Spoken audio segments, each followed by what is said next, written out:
Les trois petits coquins par Quentin Blake et Emma Chichester Clark. Ida de la Huppe arriva chez elle et referma la porte. « C'est moi! Où êtes-vous » appela-t-elle. « Eh oui, il y a des gens qui ont des chiens pour animaux de compagnie, d'autres qui ont des chats. Mais Ida de la Huppe, elle, avait 3 petits singes. Ils s'appelaient Tim, Sam et Lulu. Elle les nourrissait de rondelles de carottes, de pommes et de bananes, s'inquiétant de leur santé. Les petits singes étaient vifs et pleins d'énergie. Un matin, Ida prit son panier pour aller acheter des bananes. « Je sors, dit-elle, soyez bien sage. » Mais sitôt la porte fermée, Tim, Sam et Lulu commencèrent à s'ennuyer. Alors, ils se faufilèrent dans le placard de l'entrée pour chercher de quoi s'amuser.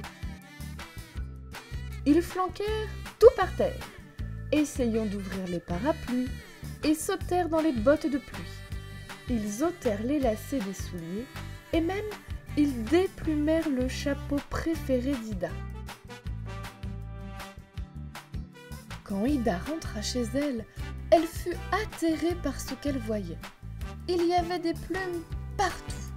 Quelle fourbie incroyable! Et son pauvre chapeau! Je suis très déçue. Vous êtes de vilains petits singes. Tim, Sam et Lulu la regardaient sans mot dire, avec leurs grands yeux ronds comme des billes.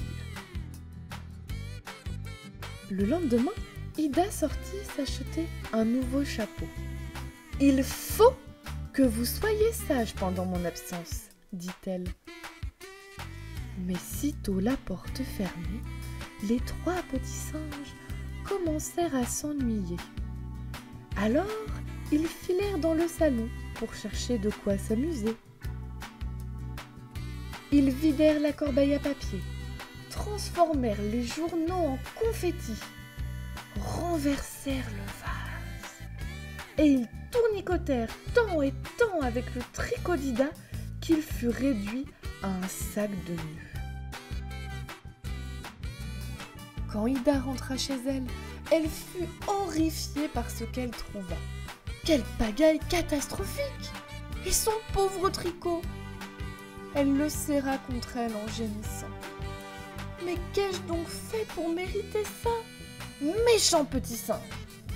Tim, Sam et Lulu la regardaient sans mot dire, avec leurs grands yeux ronds comme des billes.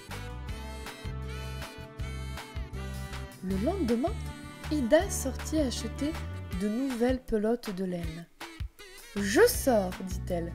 Surtout, rappelez-vous d'être bien sage. » Mais, sitôt la porte fermée, les 3 petits singes commencèrent à s'ennuyer.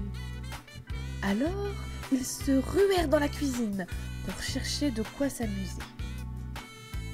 Ils envoyèrent valser les brosses à récurer et vidèrent sur le carrelage toute la lessive en poudre. Ils plongèrent dans la poubelle pour en sortir les épluchures de pommes de terre. Et ils renversèrent partout la marmite entière de soupe. Quand Ida rentra chez elle, elle vit un dépotoir scandaleux. Et sa soupe! Ida reposa bruyamment la casserole sur la cuisinière et s'écria « Mille tonnerres! Est-ce que ce cirque va durer encore longtemps, affreux petit singe ?» Tim, Sam et Lulu la regardaient sans mot dire, avec leurs grands yeux ronds comme des billes. Le lendemain matin, Ida prit son panier pour aller acheter une nouvelle boîte de soupe.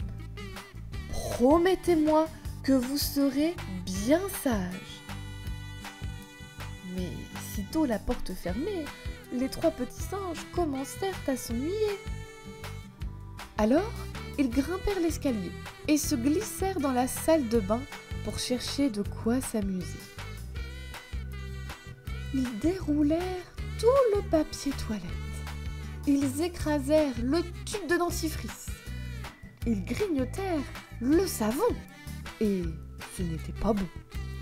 Puis, ils vidèrent toute la bouteille du champion favori d'Ida dans le lavabo. Quand Ida rentra chez elle, elle monta se laver les mains à la salle de bain. Ce qu'elle vit était un bazar infernal. Il y avait du papier de toilette, de l'eau et du savon partout. Et son pauvre shampoing. « Oh non !» s'exclama Ida en s'arrachant les cheveux. « Je donnerais tout pour une vie paisible, sans ces horribles petits singes !»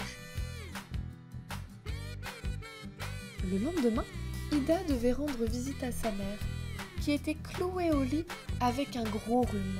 « Je sors, dit-elle, et cette fois, je veux que vous soyez sages comme des images. » Quand Ida rentra chez elle, il faisait déjà nuit. L'entrée était impeccable. Tout était en ordre. Mais où étaient les 3 petits coquins? Elle alla voir dans le salon. Son tricot était à sa place sur le fauteuil et la pile de journaux n'avait pas bougé.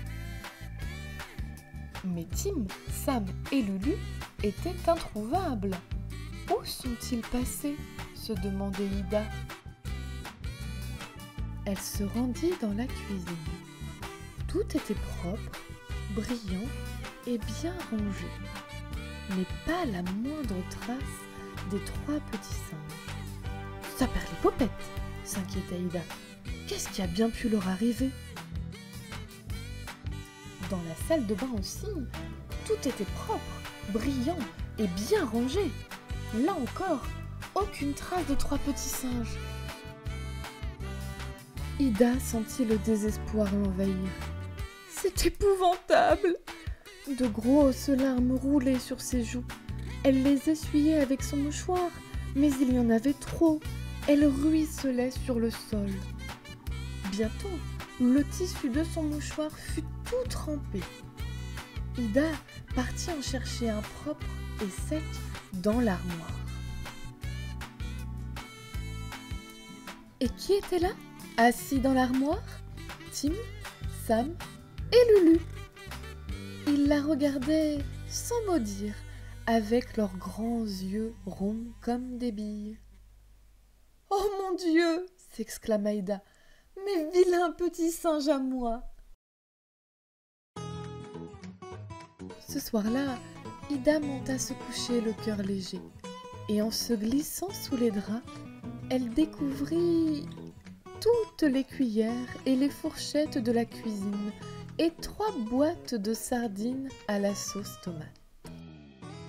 Mais voilà à quoi il faut s'attendre quand on a 3 petits singes chez soi.